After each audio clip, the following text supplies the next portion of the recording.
एक एग्जाम्पल दो मेरा एंड का कोई और, an student. My mom and dad good is good are okay, my mom and my dad are good. Diksha बोलेगी good evening sir. Good evening. अभी आए फॉर्म में अपने ऋषभ। ठीक है, राइट डाउन कर लो। एक हो गया and, A and D. And mean और होता है या फिर या बोलते हो, ये कंजंक्शन के नेम लिखाएंगे main. Number 2 but, BUT but. But में आप बोल सकते हो you are intelligent, but you are poor. आप इंटेलिजेंट हो लेकिन गरीब हो। हम लोग कई बार बोलते हैं, किसी के बारे में तारीफ़ करते हैं कि लड़का गरीब घर से लेकिन बहुत मेहनती है, तो वहाँ पे वट का यूज़ करते हो। हमारा एंड कंप्लीट हो गया और वट कंप्लीट हुआ। इसके अलावा बिकॉज, BECAUSE, बिकॉज मीन क्योंकि, और कुछ हिंदी में से शहरी लोग चूंकि बोलते हैं, क्योंकि या फिर चूंकि। जब टीचर बोलते हो आपसे कि आप कल क्यों नहीं आए थे, तो आप बोलते हो सर मैं बीमार हो गया था इसलिए मैं आया नहीं था। क्योंकि मैं बीमार था इसलिए मैं नहीं आ पाया। तो I did not come because I was unwell. मैं नहीं आया था क्योंकि मैं बीमार था। तो यहाँ पे सिंस बोल दो या बिकॉज बोल दो, दोनों का मीनिंग सेम है, क्योंकि या फिर चूंकि।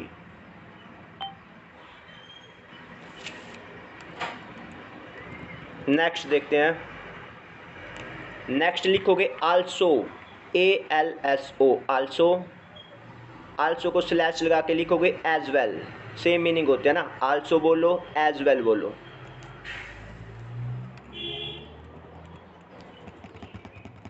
कई बार टू बोलते हैं, TOO, टू। आप बोलते हो मैं अच्छा हूँ, दूसरा बोलता है भाई मैं भी अच्छा हूँ, तो वो बोलेगा आई एम आल्सो गुड, या फिर I am good too, I am good as well, मैं भी अच्छा हूँ। 3 वर्ड हुए यहाँ पे हमारे cover, also, too, as well. Bracket में लिखोगे भी, मीनिंग हुआ इसका भी।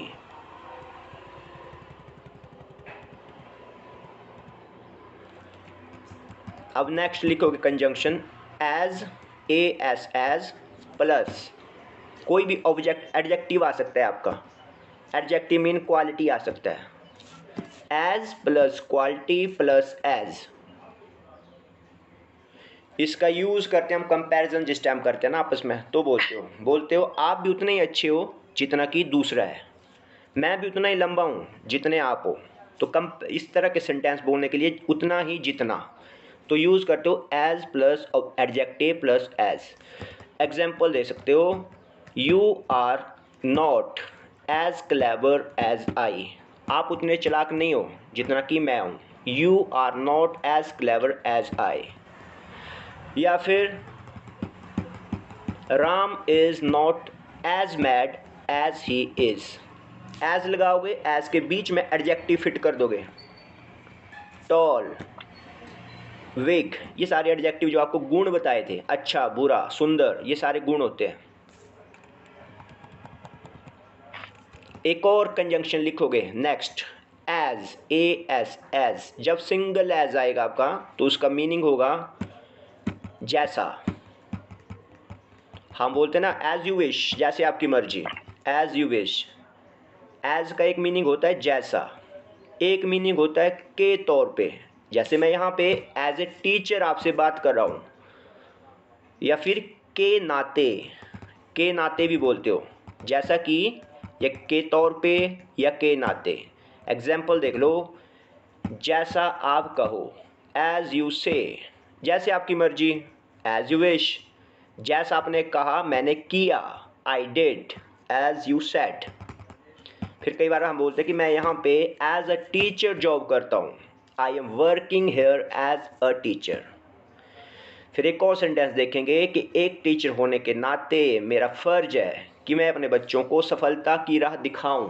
ये सेंटेंस हो गया, मतलब टीचर होने के नाते। तो as a teacher it's my duty that I guide my student to success. मेरा टीचर होने के नाते ये फ़र्ज है कि मैं अपने स्टूडेंट्स को अच्छे से गाइड करूँ, अच्छी एजुकेशन दूँ। तो इस तरह से एज का यूज़ करते हो आप। नेक्स्ट कंजंक्शन लिखोगे as well as. As well as, as well as mean हो गया साथ ही साथ, साथ ही साथ।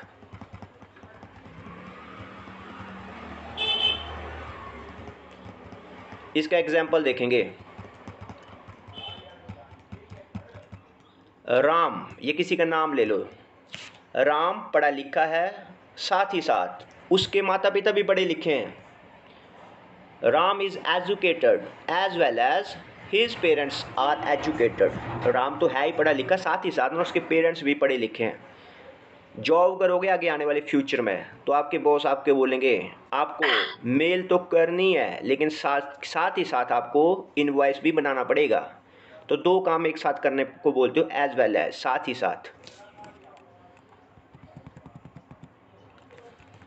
नेक्स्ट कंजंक्शन लिखो as soon as. As soon as, इसका मीनिंग होता है जैसे ही। जैसे ही आपको खबर लगी आप चले गए। जैसे मेरे को किसी ने बताया मैंने उसको फ़ोन कर दिया वापस। एज सून एज, इसको स्लैश करके आप द मूवमेंट भी लिख सकते हो। एज सून एज और स्लैश करके द मूवमेंट भी लिख सकते हो, जैसे ही। एग्जाम्पल देखते हैं इसका। मेरे घर आ जाना, जैसे मेरे डैड आ जाएं। कोई मेरे को बोलता है कि यार आपके घर डैड से मिलना है, मैं बोलूँगा मेरे घर आ जाना जैसे मेरे डैड आ जाएंगे। तो come to my house, come to my house as soon as dad comes. जब मेरे डैड घर आते हैं आप घर आ जाना। या फिर एज सून एज ही केम, जैसे ही वो आया मैं चला गया, I left. As soon as he came I left. Next conjunction as far as. As far, FAR, फिर एज। इसका मीनिंग होता है जहाँ तक। जहाँ तक मेरी बात है मैं आपको क्लास दे रहा हूँ, जहाँ तक उसकी बात है वो एक अच्छा लड़का है। एग्जाम्पल देखेंगे। जहाँ तक मेरे को पता है ना उसकी शादी हो गई है। पूछ लेते ना हम लोग कि उनकी शादी हो गई है, मेरे को जहाँ तक आइडिया है कि उसकी शादी हो चुकी होगी। तो as far as I know he is married, जहाँ तक मेरे को पता है वो शादीशुदा है। या फिर एक और एग्जांपल देखते हैं कि जहाँ तक मेरी एजुकेशन का सवाल है ना, मैंने सिर्फ ग्रेजुएशन करी है। तो as far as my study is concern I am only graduation pass.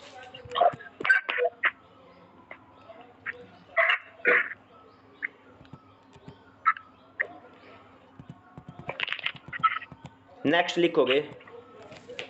Next है ऑल्दो, ALTHOUGH, ऑल्दो। इसको स्लैश करके लिखोगे। कई बार इसको दो भी बोलते हो, AL छोड़ के भी बोलती है दो, ऑल्दो या दो, इस तरह से बोलते हो।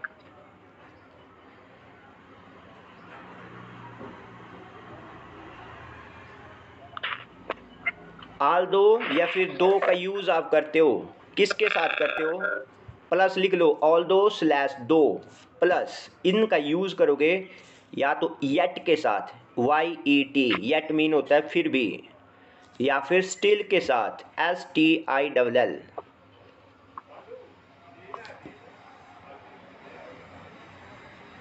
इसका एग्जाम्पल देखेंगे अच्छे से। ऑल्दो का मीनिंग हुआ यद्यपि, हालांकि, भले ही। और जो स्टिल लिखा है मैंने, स्टिल येट, इसका मीनिंग लेते हो फिर भी। भले ही वो स्कूल नहीं गए हो लेकिन उसे फिर भी सब आता है। इसको बोलोगे आप although he never went to school still he knows everywhere. हालांकि वो कभी स्कूल नहीं गया लेकिन उसको सब कुछ पता है। जैसे हमारे पेरेंट्स होते हैं, हमारे पेरेंट्स अगर कम भी पढ़े लिखे हों लेकिन उनको हमसे ज़्यादा एक्सपीरियंस होता है।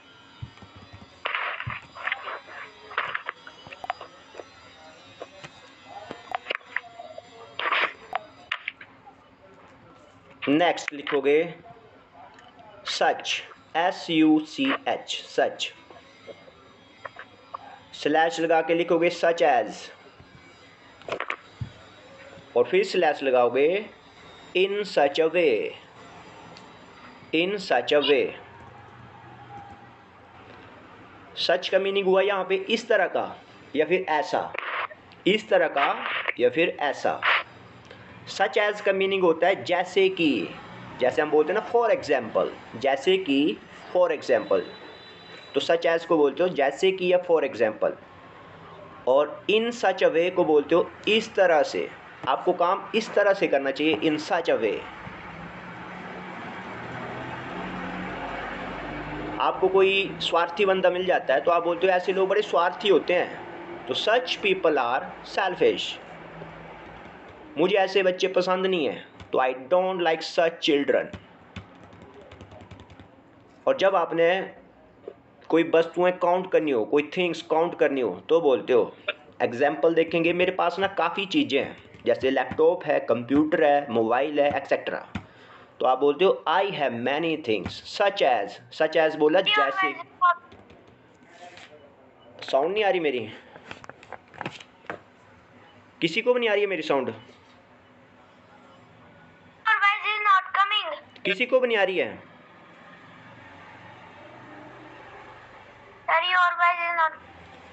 यार आई सेड किसी को भी नहीं आ रही है क्या आवाज मेरी?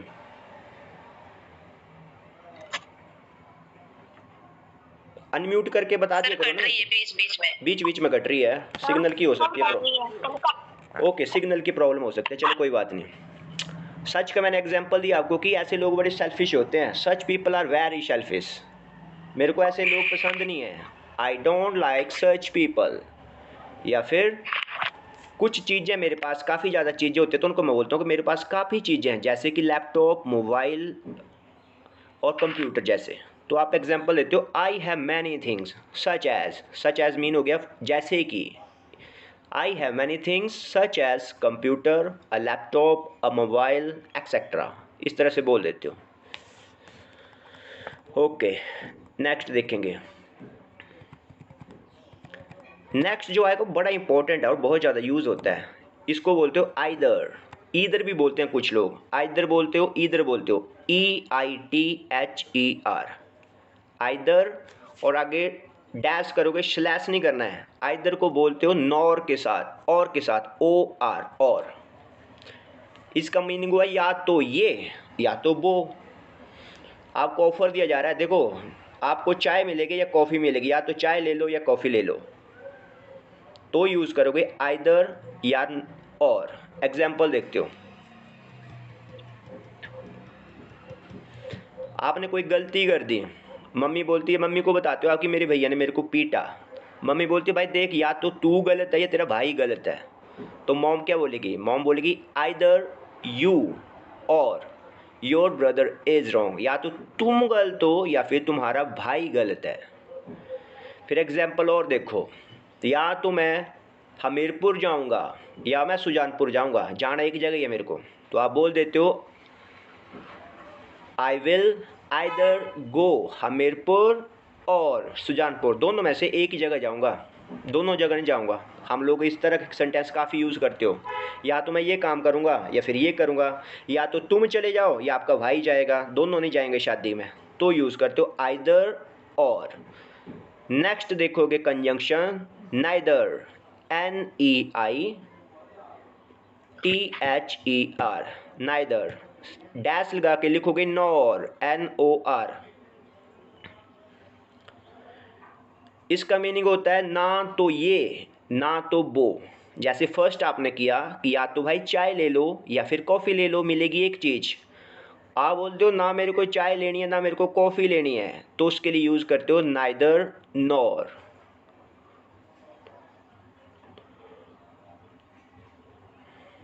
आपने बोला ना तो मैं हमीरपुर जाऊंगा ना मैं जाऊंगा सुजानपुर, तो आप बोलते हो I will neither go to Hamirpur nor Sujanpur, I will neither go to Hamirpur nor Sujanpur, ना मैं हमीरपुर जाऊंगा ना मैं सुजानपुर जाऊंगा।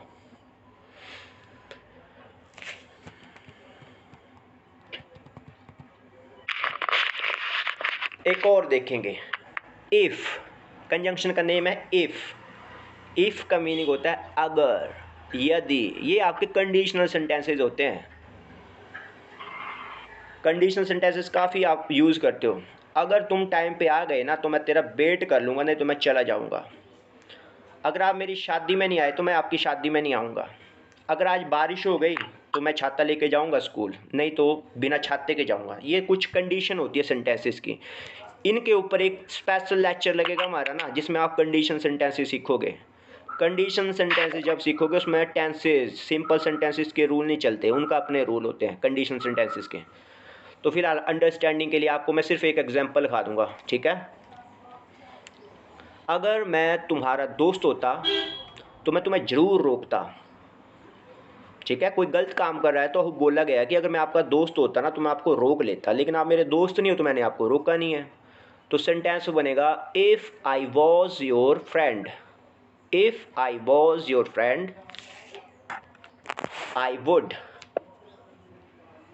Would stop you for sure. For sure, SURE। If I was your friend, comma, I would stop you for sure। अगर मैं आपका दोस्त होता तो मैंने आपको रोक लिया होता, लेकिन मैं तो आपको जानता हूँ नहीं, इसलिए आपको जाने दिया मैंने। ओके, नेक्स्ट कंजंक्शन लिख लो, थोड़े करेंगे हम मेन ही। अदरवाइज, अदरवाइज, OTH, रिपीट करना। राइट डाउन कर लो, अदरवाइज, OTHERWISE। अदरवाइज होता है धमकी भरा मैसेज है ये, वरना, नहीं तो। जैसे बच्चे करते हैं ना, जब आपका कोई सेक्रेट बच्चे लीक कर देते हैं, उनको पता लग जाता है तो वो धमकी देते हैं, मेरे को ना आइसक्रीम खिला दो नहीं तो मैं मम्मा को बता दूंगा। इस तरह के सेंटेंस मेन धमकी भरे होते हैं और कई बार वार्निंग होती है इन वर्डों में, अदरवाइज में। जैसे आपको डर होता है जब आप एग्ज़ाम को देते हो तो आप बोलते हो मैं मेहनत करूँगा वरना ना मैं फ़ेल हो जाऊँगा, नहीं तो मैं फ़ेल हो जाऊँगा। तो I will work hard otherwise I will fail. मैं हार्ड वर्क करूँगा नहीं तो मैं फ़ेल हो जाऊँगा, डर है एक आपको। I will work hard otherwise I will fail. मैं मेहनत करूँगा नहीं तो मैं फ़ेल हो जाऊँगा। फिर कई बार पेरेंट्स होते हैं घर में, तो पेरेंट्स बच्चों को डांट देते हैं, बोलते बाहर मत जाना नहीं तो मैं तुम्हें डांटूंगा, तुम्हारी पिटाई करूंगा।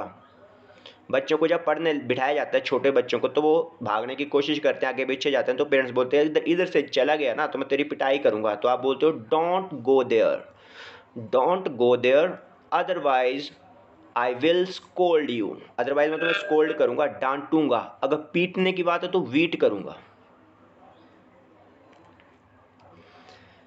अभी हमारा बेसिक हो रहा ना, आज से कल से सेंटेंस स्टार्ट हो जाएंगे हमारा, फिर हमारा जो कम्युनिकेशन है वो इंग्लिश में हो जाएगा कन्वर्ट। अभी आपको सिर्फ रूल लिखा रहा हूँ मैं। ओके, नेक्स्ट लिखो सो दैट। सो दैट हमने जो भी सीखा उसी के बेस पे पूरा स्पोकन करेंगे हम। सो दैट मीन होता है ताकि।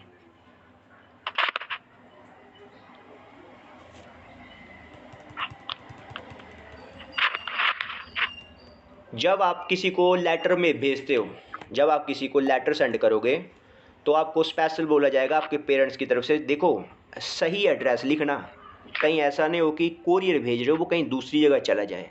मोबाइल नंबर क्या होता है, मोबाइल नंबर 10 डिजिट के हैं, सबके सेम नंबर होते हैं, 1 से लेके 9 जीरो तक आता है, लेकिन आगे पीछे सीक्वेंस बताता है हमें कि किस पर्सन का नंबर है। तो आप बोलते हो right the correct address, right the correct address so that, ताकि courier does not go anywhere else। Write the correct address so that courier does not go anywhere else। else होता है अन्य जगह या फिर और कुछ, ELSE। इसका यूज़ आप जो मैंने प्रीवियस सेंटेंस किया अदरवाइज की जगह भी यूज़ कर सकते हो। आई विल वर्क हार्ड, मैं कठिन मेहनत करूँगा, सो दैट आई पास, ताकि मैं पास हो जाऊँ।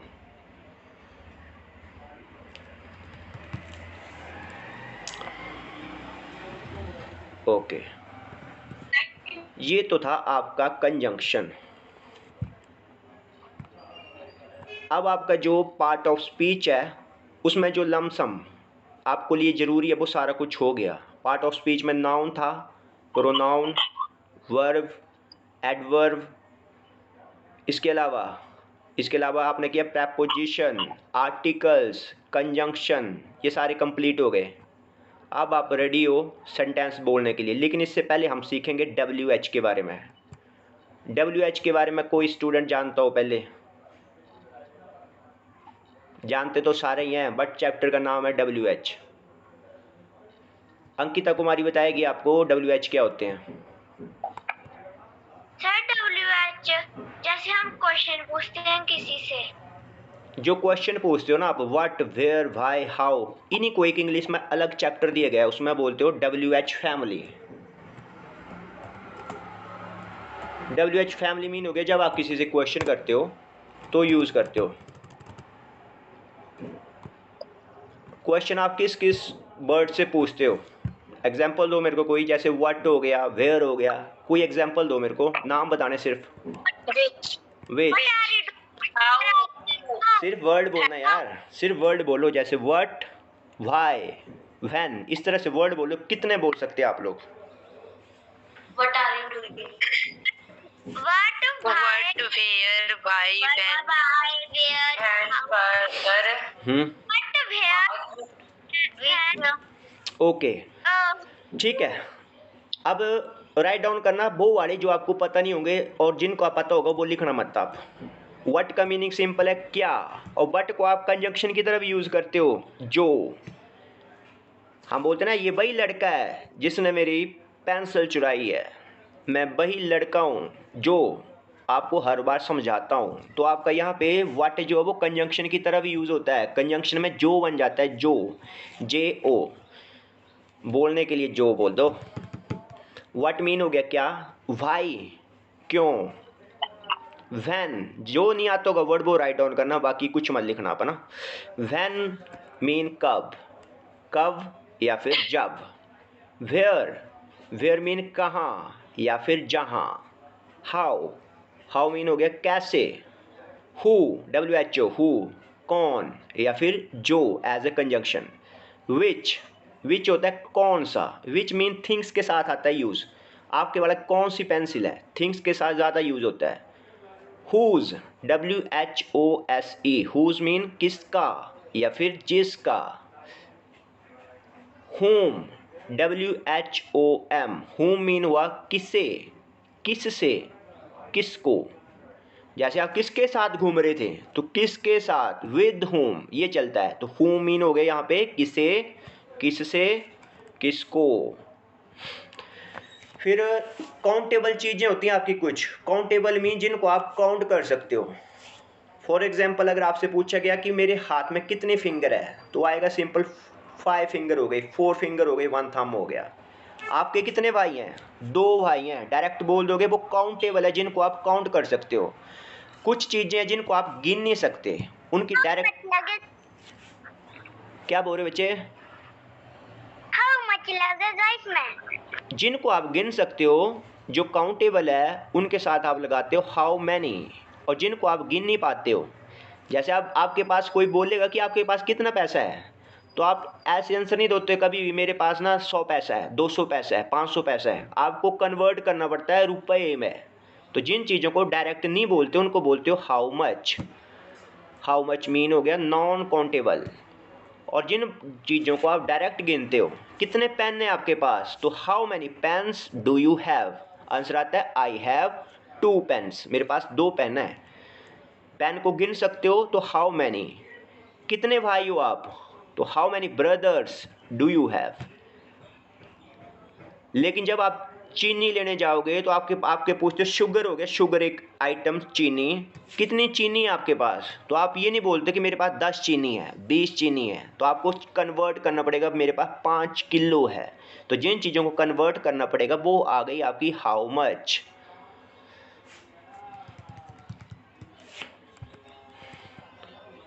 इसके अलावा काफ़ी कुछ होता है। मैं आपको ना चैप्टर वाइज लेसन आपको PDF डाल दूंगा ग्रुप में, सारे चैप्टरों के जो जो प्रैक्टिस होती जाएगी वो ग्रुप आपको मैसेज डालते जाएंगे।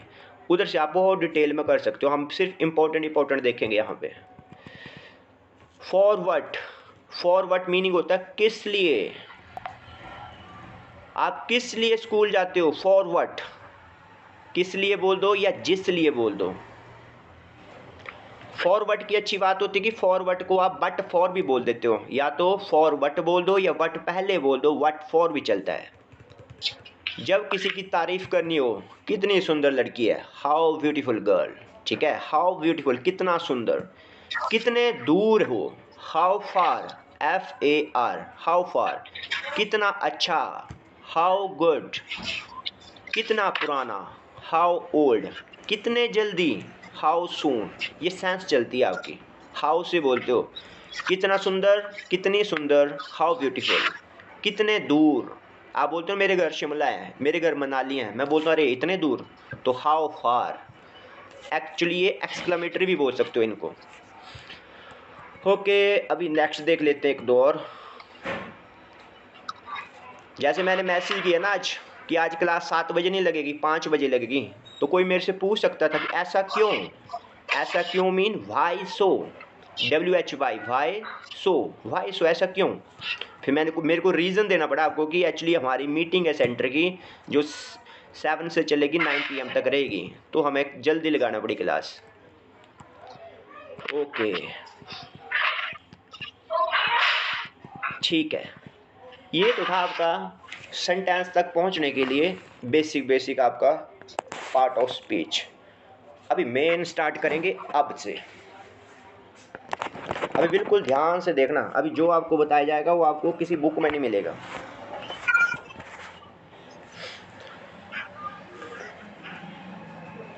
बेसिक आपका कंप्लीट कर दिया मैंने, पार्ट ऑफ स्पीच हो गई। अब क्या है ना, आपके हथियार में पिस्टल दे दी है, तलवार दे दी, अब आपको लड़ना है, सेंटेंस बोलना है, ठीक है। तो लिखेंगे आज चैप्टर का नाम सिंपल सेंटेंस। चैप्टर का नेम है सिंपल सेंटेंस। ये जो हमने प्रीवियस क्लासेस करी वो सिर्फ आपको जनरल नॉलेज थी बताने के लिए, एक्चुअली में स्पोकन अभी स्टार्ट होगा आपका। सिंपल सेंटेंस क्या है, सिंपल सेंटेंस वैसे सेंटेंस है जिसमें आपकी वर्ब यूज नहीं होती। सिंपल सेंटेंस जिसमें आप वर्ब यूज नहीं करते हो, जिसमें आपकी सिर्फ इंफॉर्मेशन पास होती है।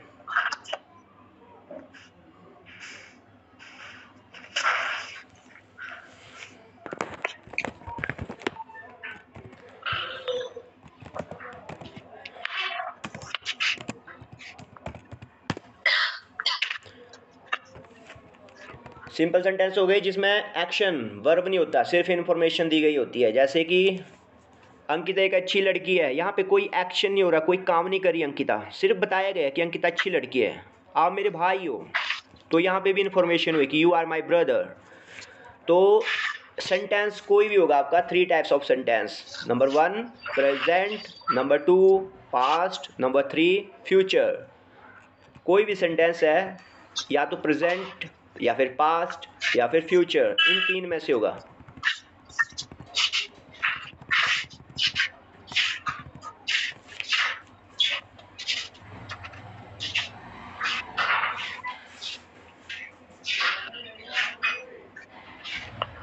सेंटेंस में पास्ट, प्रेजेंट, पास्ट, फ्यूचर, इनमें से एक सेंटेंस होता है, टाइमिंग को मापा गया ना इसमें, प्रेजेंट में, पास्ट में, फ्यूचर में।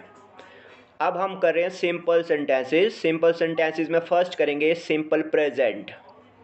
प्रेजेंट टाइम में, प्रेजेंट टाइम क्या हो गया, जो टाइम अभी चला है इसके बारे में जो भी इंफॉर्मेशन होगी वो करेंगे सिंपल प्रेजेंट में। आपका चाहे प्रेजेंट है, पास्ट है या फ्यूचर है, हर तरह के सेंटेंस को 2 कैटेगरी में डिवाइड करेंगे हम लोग, जो इजी करेगा मैं इंग्लिश को समझने के लिए। नंबर 1 कैटेगरी लिखो, नंबर 1 कैटेगरी सिंपल प्रेजेंट की है ना आपने, प्रेजेंट की फर्स्ट कैटेगरी है। प्रेजेंट की भी 2 होती है, पास्ट की 2 है, फ्यूचर की 2 कैटेगरी होती है। तो जो आपका प्रेजेंट है उसकी लिखोगे फर्स्ट कैटेगरी, उसकी पहचान हम करेंगे सिर्फ हेल्पिंग वर्ब से, helping verb.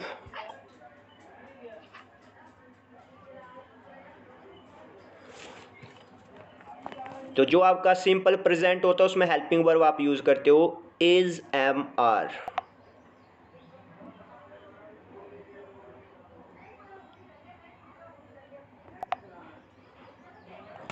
Is am are.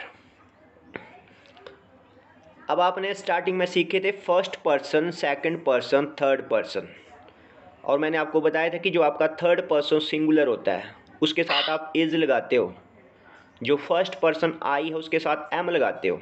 ये कॉमन से होते हैं, सिंपल बिल्कुल। तो यहाँ पे मैं सेंटेंस बोलूँगा, बिल्कुल सिंपल होगा, इज एम आर ही लगने वाला है। आप आंसर करना जो भी बोल सकता है, ठीक है। वेट करो, जूम कहाँ गया है। लोग पागल हैं, आंसर करो मेरे को।